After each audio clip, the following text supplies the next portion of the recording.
Magandang araw sa inyo mga kaibigan. Nandito na naman tayo. Itong video na to, alam mo, galing ako sa na kakarating ko lang galing sa abroad sa trabaho. No, habang nasa abroad ako, mahilig ako bisita talaga, magbisita ng mga mall. No, may isang mall na napansin ko, itong mall na pangalan ng IKEA. Itong mall kasi more on mga furnitures yung mga binibenta nila, tsaka yung basta mga products na pang household products. Sa ibang bansa makikita mo to mga hindi gaano to kalaki, mga maliitan lang to .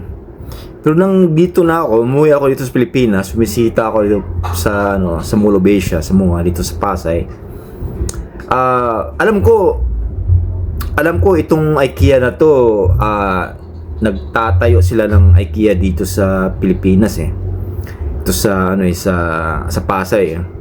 Pero nang pumunta ako nung isang araw, napansin ko na natapos na pala. Tsaka nakita ko ang gaganda. Hindi lang kayo maganda, malaki. Ngayon, nagulat ako kasi sa ibang bansa kasi hindi naman gano'ng kalaki ang ganyang klaseng shopping mall . Kundi mga maliitan lang, tama-tama lang. Pero dito nagulat ako, sobrang laki. Nung ni-research ko, nakita ko itong tinayo ng IKEA dito sa Pilipinas, ito pala yung pinakamalaking mall ng IKEA sa buong mundo, di ba? Nakaka-proud, nakakagulat din na dito talaga sila nagpapatayo. Isipin mo ang dadami nilang store sa buong mundo . Base sa research ko, 480 branches of stores sa buong mundo . Dito talaga sila nagpatayo ng pinakamalaking store sa Pilipinas. Kasi siguro napansin nila na ang mga Pilipino mahilig talaga sa mall . Doon nagtatambay sa mall, doon nagpapalamig. Mahilig talaga mga Pilipino sa mall, bumibisita. Kaya siguro sa akin lang, yun siguro yung dahilan kung bakit dito talaga sila nagpatayo ng malaking mall.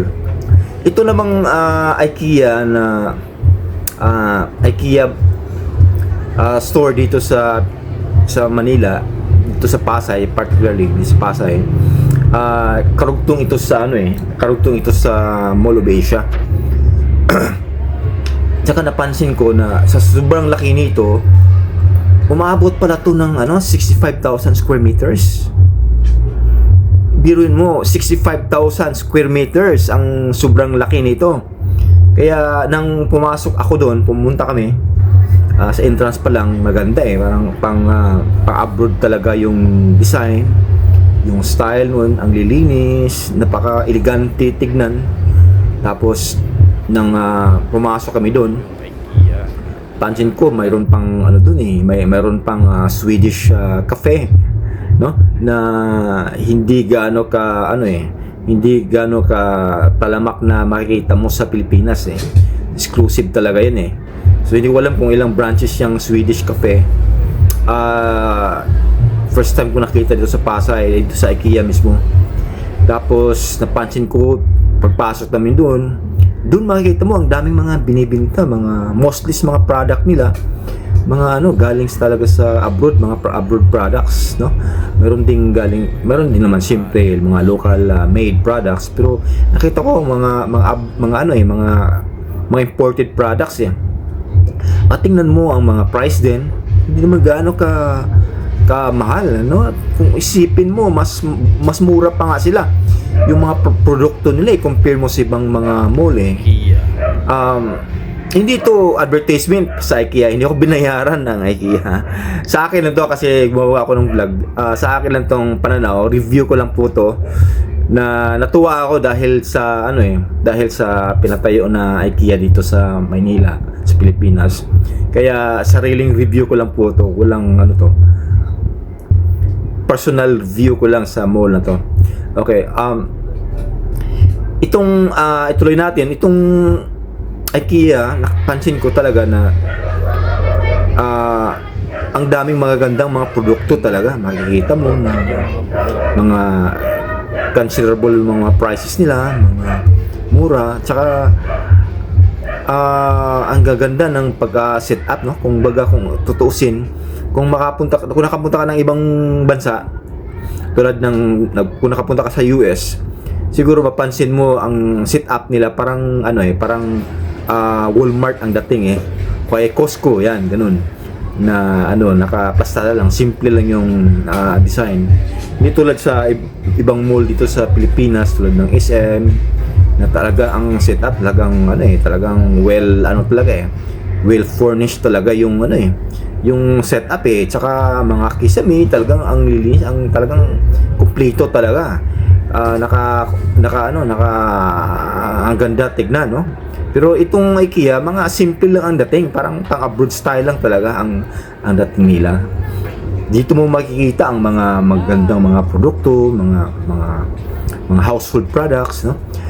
Mostly sa kanila kasi ang binibenta nila mga furnitures. Pero nung pumasok ako doon, mostly nakita ko mga household products. Hindi pa ako nakapasok doon sa furnitures talaga.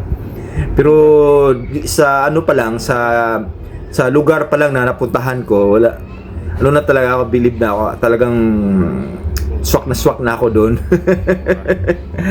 Yung IKEA.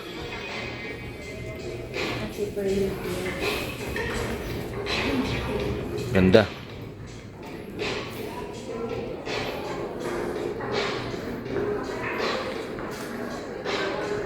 May free locker service pa.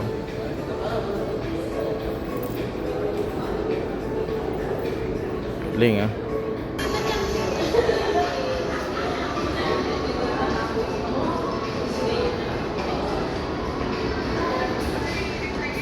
Tsaka makita mo dito sa baba nila, dito makita mo may sarili din silang parking, no? Tsaka basta ang ganda. Wala pang ganong tao kasi alam mo naman ang daming mga mall kasi dito sa Pasay, no? Dito sa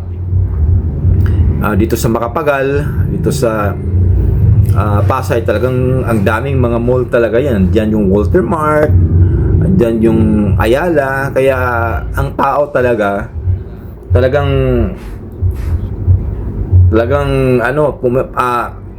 kung saan ang mga Pilipino nasanay na rin sa mga mall ng mga Pinoy, tulad ng Ayala, SM, kaya mostly sa kanila doon ka pumupunta, hindi pumapasok sa IKEA kasi siguro sa tingin ko nanibaguhan. So yan lang po yung yung napansin ko review, no? Maganda siya. Talagang believe ako. Bilang pagtapos naman, sana po tulungan nyo naman ako, suportahan tong maliit na channel natin. Kakumpisan lang po natin, ilan lang yung mga followers ko muna. So sana i-follow nyo, mag-like kayo o follow para makikita nyo naman yung mga ibang mga post ko na mga interesting din, mga interesting places na napuntahan ko, lalo na sa ibang bansa, para makita ninyo kung anong mga bago at saka yung nakakapanibagong lugar, nakakamanghang lugar, makikita nyo sa channel na ito, no? Sa page na ito. So salamat po.